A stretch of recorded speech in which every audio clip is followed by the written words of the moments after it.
Bersama saya Aidan Ayan dalam rentasan berita edisi 1185. Antara paparan utama. Isu KVDT2 terbukti Pakatan Harapan di pihak yang benar. Bukan hanya rakyat, istana pun kena tipu. Terimalah balasan sebuah pengkhianatan.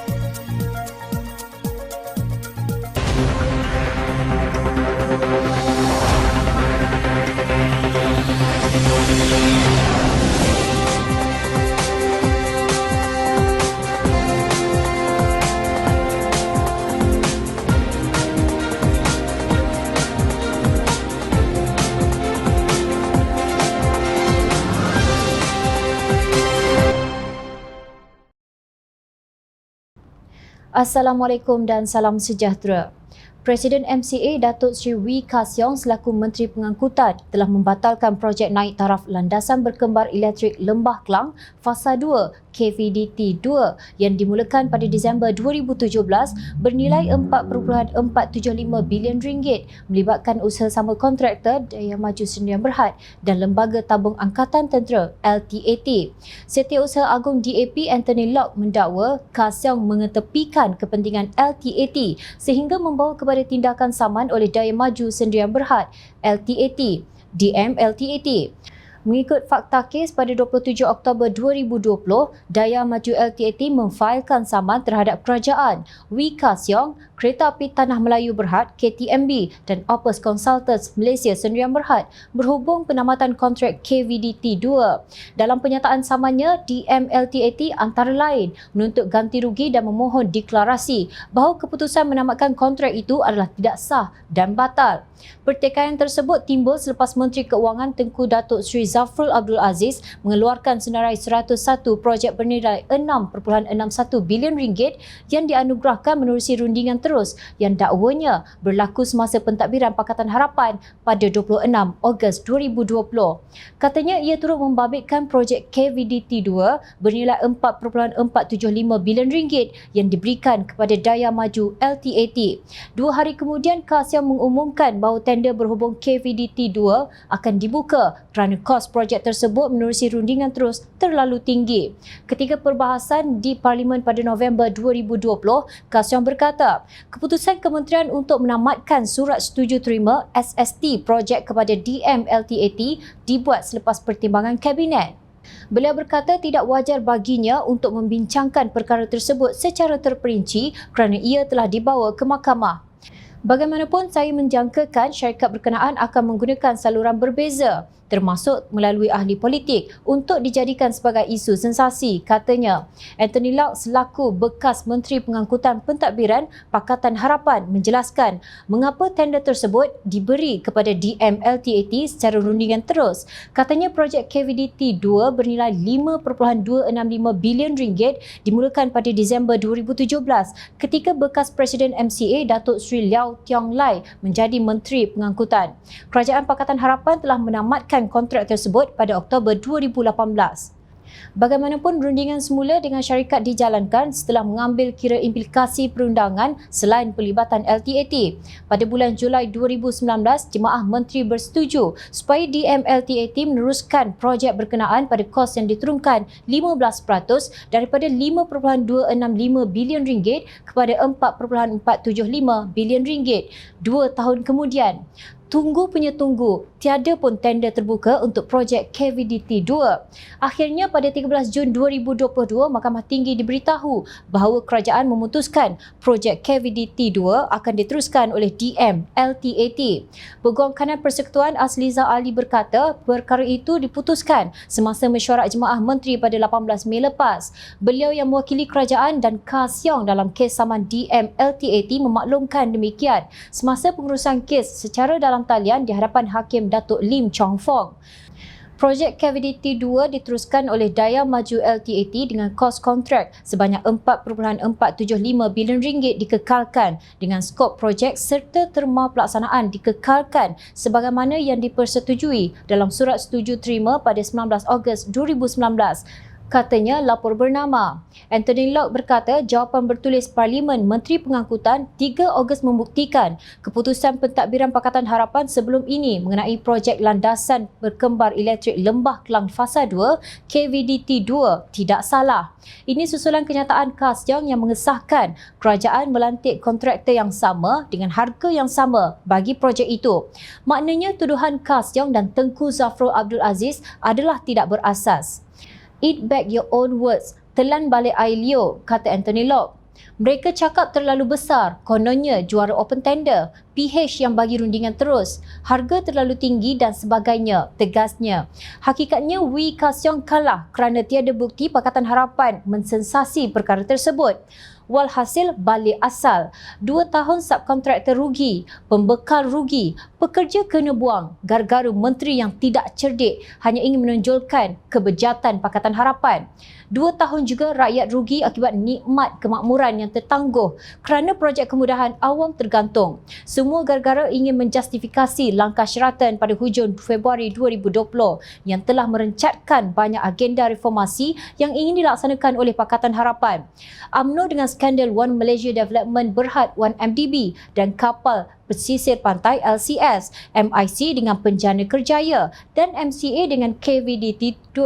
Semua kebejatan berlaku kerana kebebalan dan kesombongan pemimpin Barisan Nasional dalam tadbir urus negara yang terungkai dengan sendirinya satu demi satu. Dan Allah pula membalas tipu daya mereka, dan ingatlah Allah sebijak-bijak yang membalas dan menggagalkan segala jenis tipu daya. Masuk surah Ali Imran ayat 54. Pada 24 Ogos 2017, Menteri Pertahanan ketika itu Hishamuddin Hussein menghantar satu ciapan di Twitter beserta satu gambar kapal peronda generasi kedua Literal Combatant Ship LCS bernama LCS-1 Maharaja Lela. First of 6 LCS, ciapnya. Maksudnya satu daripada 6 kapal pesisir pantai LCS. Pada hari yang sama, satu majlis upacara penamaan dan pelancarannya telah disempurnakan oleh Raja Permaisuri Perak Tuanku Zahra Salim sambil disaksikan Paduka Seri Sultan Perak Sultan Nazri Muizzuddin Shah. Namun laporan jawatan kuasa kira-kira wang negara PAC menyatakan bahawa kapal LCS tersebut belum siap.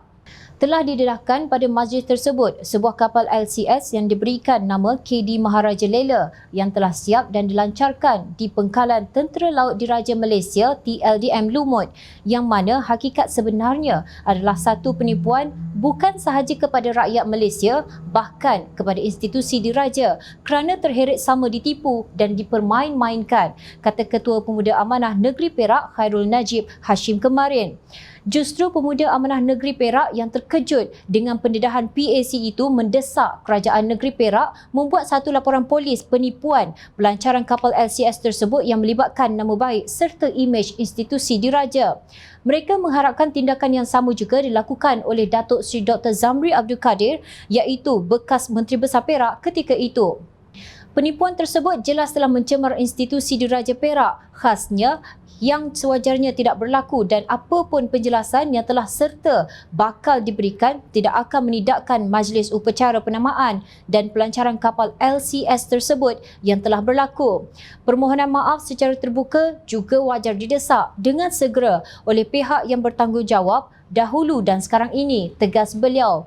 Projek yang menelan belanja 9.128 bilion ringgit ini adalah untuk membina 6 buah kapal LCS yang melibatkan tempoh selama 10 tahun, iaitu 2013 hingga 2023, dianugerahkan kepada Bosted Naval Shipyard Sdn Bhd BNS yang mendapat kontrak secara rundingan terus. Sementara itu, Ahli Jawatan Kuasa Pimpinan Amanah Nasional Muhammad Faiz Fadzil menyifatkan Kerajaan Barisan Nasional sangat korup sehingga tergadai keselamatan negara.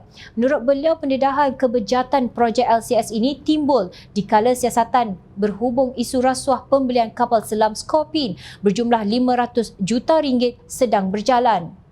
Kapal LCS ini adalah untuk kegunaan TLDM yang sudah pasti penting untuk mengawal keselamatan negara di kawasan perairan. Projek ini sangat baik untuk kedaulatan negara, tetapi dicuri di tengah-tengah jalan oleh mereka yang tamak dan gila kuasa.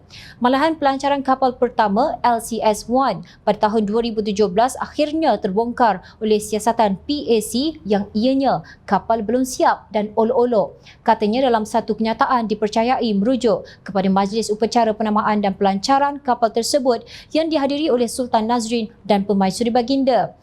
Kata Faiz, sejumlah 6.083 bilion ringgit sudah dibayar, tetapi satu kapal pun belum siap. Sedangkan pada kebiasaan kontrak, bayaran dibuat mengikut tahap kemajuan projek, tetapi apabila dibayar awal daripada jadual menunjukkan wujud penyelewengan. LTAT yang berperanan menjaga kebajikan anggota tentera tidak sepatutnya diheret ke dalam skandal korupsi terbesar Kementerian Pertahanan ini. Skandal ini cukup besar dan tidak mungkin syarikat awam seperti BNS berani melakukan apa-apa perbuatan jenayah melainkan dengan restu dan campur tangan sang penguasa ketika itu. Siapa pembesar yang terlibat perlu disiasat secara adil dan telus, tegasnya. Faiz mempertikan motif Perdana Menteri ketika itu Datuk Seri Najib Razak yang cuba menuding jari kepada Pakatan Harapan yang telah bertindak betul dengan menyiasat skandal ini melalui jawatan kuasa siasatan tadbir urus, perolehan dan kewangan kerajaan JKS-TUPKK yang diketuai oleh Tan Sri Abrin Buang. Merujuk kepada perubahan desain daripada Sigma kepada Gowin oleh Menteri Pertahanan ketika itu, Datuk Seri Ahmad Zahid, beliau mempersoal campur tangan politik dalam isu ketenteraan ini yang seharusnya diserahkan kepada kepakaran TLDM. Najib tidak perlu spin skandal ini dengan menyalahkan Pakatan Harapan, ujar Faiz. 5 tahun kemudian, Menteri yang menciap pada 24 Ogos 2017 dengan gambar satu daripada 6 LCS itu berkata, kapal pertama LCS itu akan siap dalam tempoh antara setahun hingga 2 tahun. Kita diberikan 6 bulan selepas keputusan Kabinet untuk memobilisasikan usaha untuk menghidupkan semula projek ini. Ia melibatkan libat urus dengan vendor dari Perancis. Ia melibatkan engagement dengan agensi perbankan. Katanya seperti dipetik Astro Awani. Beliau berkata demikian sewaktu menjawab soalan di Dewan Negara pada Isnin, Ogos lalu. Kenyataan Hishamuddin di Dewan Negara itu mengesahkan bahawa yang dikongsinya pada 24 Ogos 2017 di Twitter dengan caption First of 6 LCS adalah kapal yang belum siap. Namun beliau dengan bangganya berkata, jika terdapat unsur penyelewengan, kementerian tidak akan mempertahankan individu tersebut. Kelakar. Najib pula sedang bersilat untuk menyalahkan Pakatan Harapan, sedangkan yang bayar 6.083 bilion ringgit untuk kapal yang belum siap ialah kerajaan UMNO BM.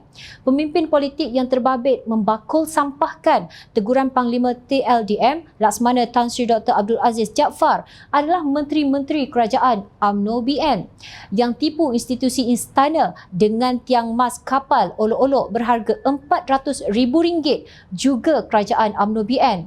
Inikah sifat pejuang ketuanan Melayu? Perikatan Nasional dilaporkan mungkin menarik diri daripada kerajaan sebagai protes terhadap keengganan Perdana Menteri Datuk Seri Ismail Sabri Yaakob untuk memenuhi perjanjian melantik Timbalan Perdana Menteri TPM daripada Parti Pribumi Bersatu Malaysia Bersatu. Kekecewaan dalam kepimpinan Perikatan Nasional mencapai titik mendidih selepas pertemuan dengan Ismail Sabri yang dijadualkan berlangsung pada 2:30 petang Khamis 4 Ogos tiba-tiba dibatalkan malam sebelumnya oleh pejabat Perdana Menteri, lapor The Star pada Jumaat 5 Ogos.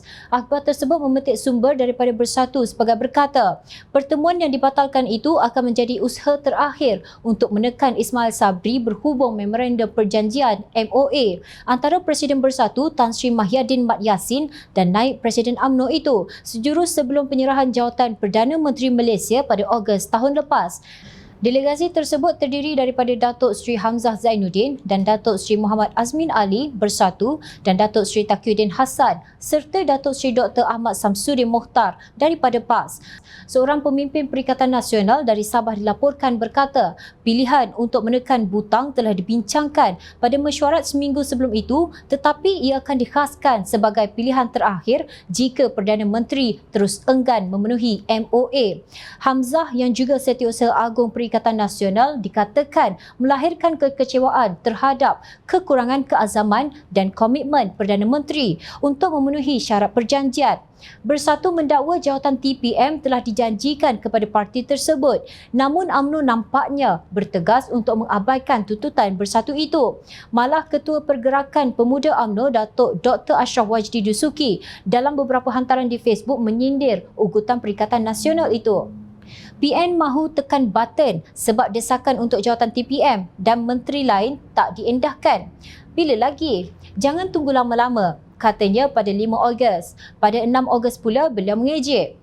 Confirm, PN tak berani tarik balik sokongan. Siapa yakin mereka berani? Ashraf dipercayai mengulas kenyataan Ismail Sabri bahawa kerajaan sedia mengadakan pilihan raya umum jika Perikatan Nasional menarik balik sokongan terhadapnya. Bagaimanapun, Ismail menegaskan mungkin hanya seorang dua pemimpin Perikatan Nasional yang mengeluarkan kenyataan tidak menyokongnya. Kalau bersedia untuk menghadapi pilihan raya, kita akan adakan pilihan raya. Kalau masih lagi kerajaan ini kekal, maka akan pertimbangkan dari segi tarikh pilihan raya mengikut kesesuaian, katanya dipetik bernama. Hakikatnya Bersatu kini sedang menerima balasan akibat pengkhianatan kepada janjinya dengan bekas rakan seperjuangannya dalam Pakatan Harapan. Ahli Parlimen Ampang Datuk Zuraida Kamaruddin yang melompat daripada keadilan ke Bersatu kini melompat sekali lagi. Kini beliau menyertai Parti Bangsa Malaysia PBM dan Ismail Sabri mengekalkan jawatannya sebagai Menteri Perusahaan, Perladangan dan Komoditi. Tuntutan Bersatu dan PN agar portfolio tersebut diserahkan kepada ahli parlimen gabungan itu sebagai kuota jawatan menteri diabaikan oleh Ismail Sabri. Baru-baru ini ahli parlimen Puncak Borneo Datuk Willy Mongin yang juga Timbalan Menteri Perusahaan, Perladangan dan Komoditi turut meninggalkan Bersatu. Beliau menyertai Parti Pesaka Bumi Putera Bersatu PBB. Akibatnya jumlah pemimpin mewakili Bersatu semakin berkurang selepas ahli Parlimen Segamat Datuk Seri Dr. Santara Kumar yang juga Timbalan Menteri Pelancongan, Kesenian dan Budaya turut keluar Bersatu. Mengulas mengenai drama Bersatu dan UMNO ini, ahli Parlimen Pakatan Harapan Pasir Gudang Hassan Karim berkata, apa yang berlaku merupakan balasan kepada mereka yang memungkiri janji. Beliau berkata parti Bersatu yang diketuai 3 serangkai iaitu Mahyadin, Azmin Ali dan Hamzah seeloknya bermuhasabah dan mengisafi diri tentang untung nasib parti mereka sekarang. Hassan memetik bidalan Melayu yang berkata, mengata dulang pakur sepih, mengata orang aku yang lebih. Katanya Mahyadin, Azmin dan Hamzah mengata Perdana Menteri Ismail Sabri melupai janji. Namun soalan perlu dikemukakan kepada 3 serangkai pemimpin parti Bersatu itu. Tidakkah dulu ada janji PH di mana Parti Bersatu ada di dalamnya berjanji Tun Dr. Mahathir Mohamad adalah Perdana Menteri sementara iaitu 2 tahun dan selepas itu jawatan Perdana Menteri diserahkan kepada Datuk Seri Anwar Ibrahim. Menurut Hassan, Mahyadin yang jadi Presiden Parti Bersatu ketika itu berusaha menggagalkan perjanjian itu dan berjaya akhirnya dengan langkah syaratan. Lalu beliau pula yang jadi Perdana Menteri ke-8, bukannya Anwar Ibrahim. Begitu juga Azmin Ali. Tidakkah dia semasa PH berkuasa dan Dr. Mahathir Mohamad menjadi Perdana Menteri ke-7 berhujah keras dan berusaha untuk gagalkan Anwar Ibrahim menggantikan Mahathir dengan berkempen supaya Mahathir menjadi Perdana Menteri sehingga penuh penggal Parlimen ke-14, bukannya sekadar 2 tahun. Tetapi akhirnya dengan langkah syaratan, tidakkah Azmin yang membawa 10 orang ahli Parlimen Parti Keadilan meninggalkan keadilan dan PH sehingga kerajaan PH tumbang?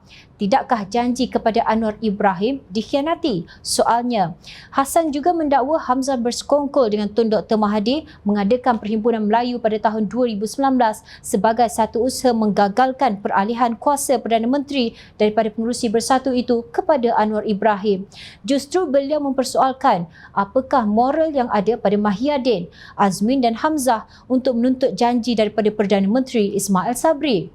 Sedangkan 3 serangkai pemimpin Parti Bersatu itu pernah memungkiri janji mereka kepada Anwar Ibrahim, parti-parti dalam Pakatan Harapan dan rakyat yang menyokong Pakatan Harapan dalam pilihan raya umum ke-14 lalu yang inginkan perubahan dan reformasi. Inilah balasan bagi mereka yang memungkiri janji. bidasnya. Demikian nasib Bersatu yang kini terpukul kerana dikhianati oleh gerombolan yang pernah digelar oleh Mayadin sebagai kleptokrat. Kononnya beliau tidak akan bersekongkol dengan kleptokrat, tetapi tatkala menuntut jawatan timbalan Perdana Menteri daripada pemimpin UMNO, tidakkah itu bermaksud berkompromi dengan gerombolan yang dianggotai oleh kleptokrat? Negara tidak perlu pemimpin sebegini. Ingat, rakyat sentiasa memerhati. Teruskan bersama kami di Jom Channel dan layari portal jomchannel.net untuk mendapatkan berita politik tanah air. Saya Aida Nayan. Terima kasih. Assalamualaikum dan salam sejahtera.